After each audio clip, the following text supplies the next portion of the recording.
Hello, my name is Lori Smith, and I'll be doing my position statement. As an early childhood professional, I need to know and understand that the health standards and rules to ensure that the children under my care are safe. A healthy environment is critical for the safety and well-being of my children and my staff members.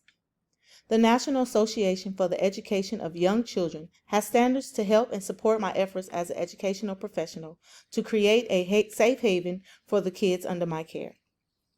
Standard of care in education is important because they recognize the trusted role that an educational professional plays.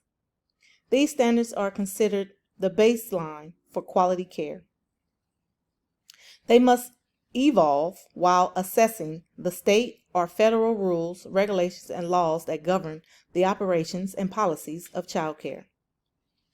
Child development programs must provide a clean environment that uses preventive care to eliminate the spread of infectious diseases.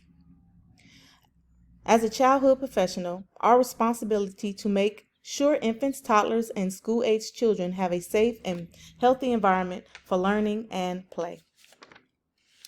There are two actions that I must promote for the safety and health consistency alongside with the guidelines of NAEYC standards. Number one, promoting and protecting children's health and controlling infectious diseases.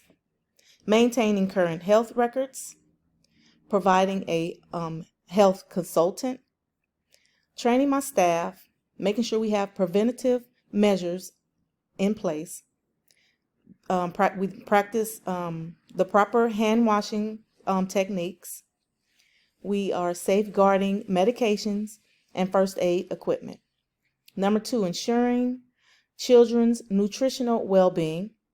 We must make sure we have food safety and a special feeding qualification to meet the needs of special needs or infant feeding. Number three, maintaining a healthy environment by cleaning frequent used areas, disinfecting, and safety measures to store cleaning agents and equipment away from children. Following the NAEYC standards ensures parents find the best possible early childhood experience for their children and promotes positive relationships for all children and adults to encourage children to have a sense of individual worth. Thank you.